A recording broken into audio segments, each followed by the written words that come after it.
Hello guys, welcome back to my channel. आज चाहिँ हामी चाहिँ सिंगल ओनरशिप भनेको के हो हैन अनि त्यसको एडभान्टेज डिसएडभान्टेज भनेर पढ्छौँ हैन त्यसको लागि सिंगल ओनरशिप भन्ने बित्तिकै के हो सिंगल ओनरशिप भनेको एउटा एकदम पपुलर हैन एकदम पुरानो एकदम सिम्पलेस्ट फर्म अफ अर्गनाइजेसन हो जुन चाहिँ आफै राजा आफै उ हो के मतलब आफ्नै इन्भेस्टमेन्ट आफै लगानी गरेर आफै काम गरेर आफै गरेर के सबै रेस्पोन्सिबिलिटिज आफूमा आउँछ है पोइन्टमा हेर म यहाँ So our first point is always popular and simplest form of organization body. So obviously you भइहाल्यो. Next point is owned and controlled by a single person.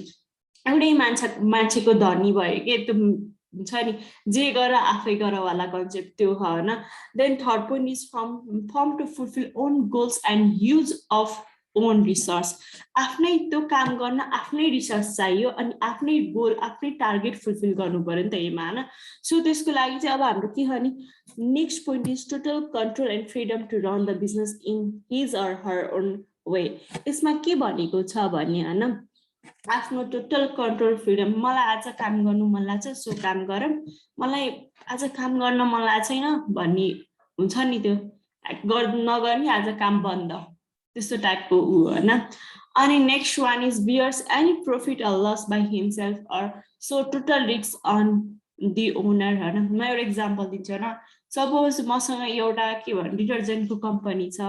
Production गर्ने कम्पनी छ म आफै रन गर्छु र त्यसलाई चाहिँ मैले आफै र मेटेरियलहरु ल्याएर त्यसलाई अरु कामहरु पनि आफै गर्छु हैन त्यसमा चाहिँ के हुन्छ भने अब मैले दुई तीनटा इम्प्लोइ चाहिँ हायर गरे ल म ओनर पनि मै हो हैन सो हायर गरे ल आज मलाई झ्याउला छ आज मेरो कतै जाने काम छ आज काम बन्द गरौँ आज काम नगरौँ भन्ने कुरा इन केस मलाई त्यसमा के घाटा लाग्यो भने नि हैन मलाई मात्र लाग्छ कि अरु कसैलाई लाग्दैन हैन फाइदा पनि मलाई घाटा पनि मलाई भन्ने मेथोडोलोजी चाहिँ यसमा युज हुन्छ अनि यो जेनरल चाहिँ प्रॉफिट मोटिभ भएर प्रॉफिट पाहु प्रॉफिट हुन्छ नि त्यो मोटिभ गरेर गरिन्छ हैन अनि अनलिमिटेड लायबिलिटी भन्ने हैन लायबिलिटी भनेको कस्तो भने जस्तै के मबाट गल्ती भयो अनि मैले के गरेर त्यसलाई चाहिँ गल्ती लिगली रूपमा लाएपछि चाहिँ मलाई त्यसको कम्पेन्सेसन दिनु पर्यो नि त सो एसोस भन्न त अनलिमिटेड लायबिलिटी अनि मैले ऋण लिएको डेफ्ट लिएको हुन्छ सबै डेफ्ट के अरे हुन्छ ऋण मलाई लाग्छ नि त सो त्यसको लागि अनि के हुन्छ हैन अनि यदि मेरो कम्पनी बिजनेस अथवा फेल भयो भने पनि हैन भए पनि मलाई पुरै मेरै आफ्नो पर्सनल चाहिँ डेफ्टमा हैन आफ्नै ऋण लाग्छ घाटा लाग्यो भने भनेको लोजिक अनि यसमा चाहिँ अरु कसैको कन्ट्रोल हुँदैन कसैको कन्ट्रोलमा चल्नु पर्दैन यो चाहिँ कानुनी रूपमा हैन कानुनी लजहरु चाहिँ लिगल लजहरु जुरिसडिक्सन्सहरु चाहिँ त्यो चाहिँ लाग्छ हैन आफ्नो लिगल राइटहरु छ हैन तर गभर्नमेन्ट सरकारले ल तैले बन्द गर भनेर लिगली रूपमा आयो भने गर्ने न त अहिले गइरे मान्छे आएर तैले बन्द गर भन्ने केही गर्न पाउँदैन के यस्तो चाहिँ हुन्छ हैन अनि नेक्स्ट आयो हाम्रो एडभान्टेज अफ सिंगल ओनरशिप हैन यसमा चाहिँ first point easy to form and dissolve के भनेको छ भने म आफै ओनर मैले आफै स्टार्ट गर्न सक्छु र मलाई मन लागेन भने आफै स्टप गर्न सक्छु यो बिजनेसमा कसैको परमिसन अनुसार कसैको उ अनुसार हैन आज्ञा अनुसार चल्नु पर्दैन next point is easy to manage obviously म भन्दा अर्को कोही मान्छे छैन नि त सो मेरो अन्डरमा कन्ट्रोल हुने भएपछि मैले कसैसँग कसैको डिसिसन माग्नु परेन के गर्नु पर्दैन मेरो अनुसार चल्ने भएपछि त मतलबै भएन नि त सो यो चाहिँ म्यानेज त्यही अनुसार मेरो डिसिसन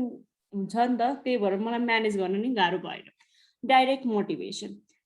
मोटिभेसन भनेको हैन के हो भने since the profit or loss is wholly borne by the owner himself. The owner knows the more he works or looks after his performance, the more money he will make. के हुन्छ भने यदि मै लागे भने त्यसमा 24 घण्टा त्यो काममा लागे भने अभियसली जति काम गरे उति पैसा आउने हो नि त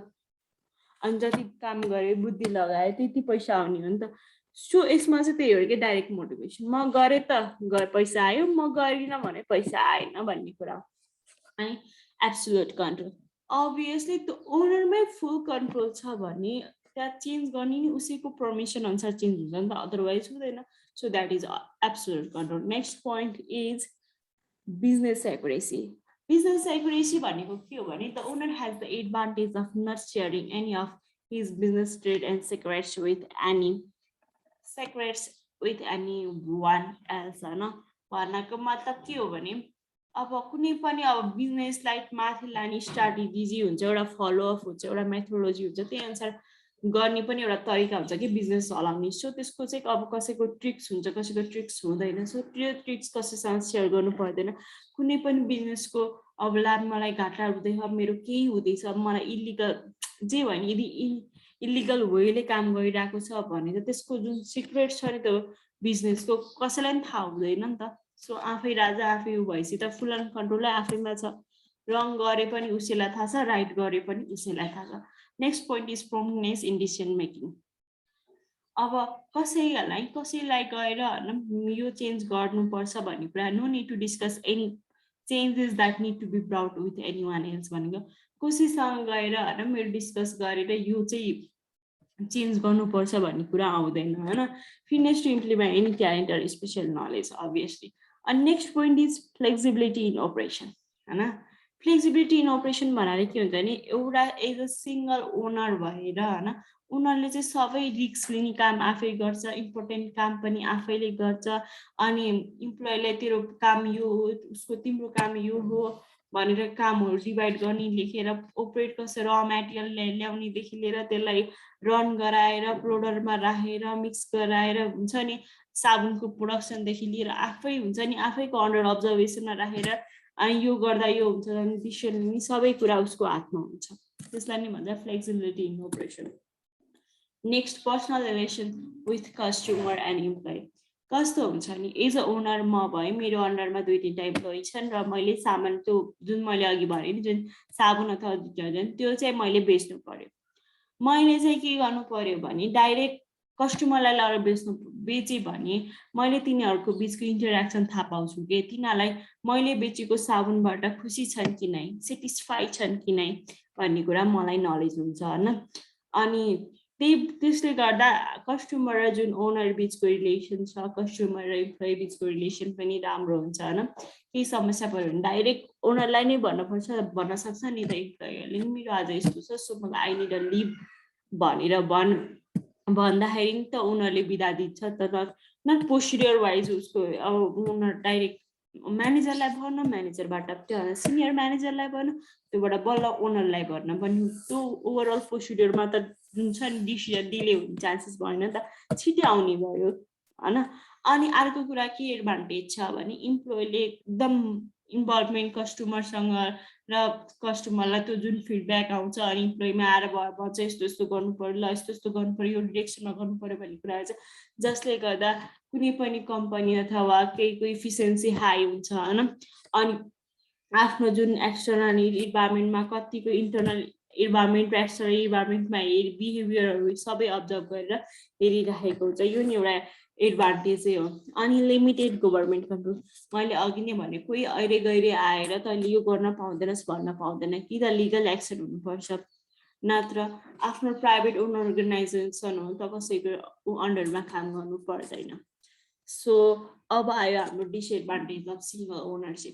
सिङ्गल ओनरसिपको नि डिसएडभान्टेज छुट्टै छ लिमिटेड फाइनेन्सियल रिसोर्स भन्नामा त आफू एकल मालिक भएपछि होइन लार्ज एमाउन्ट अफ क्यापिटल धेरै पैसा चाहिँ जम्मा गर्न त गाह्रै हुन्छ फर्स्टमा इन्भेस्टमेन्ट गर्न अनि त्यसपछि रिसाइकल गर्ने कुरा त छुट्टै छ त्यो फर्स्ट इन्भेस्टमेन्टमा त्यो गर्नको लागि गाह्रो हुन्छ त्यो डिफिकल्ट हुन्छ पैसा जम्मा गर्न next one is limited managerial ability and skills अनि अर्को कुरा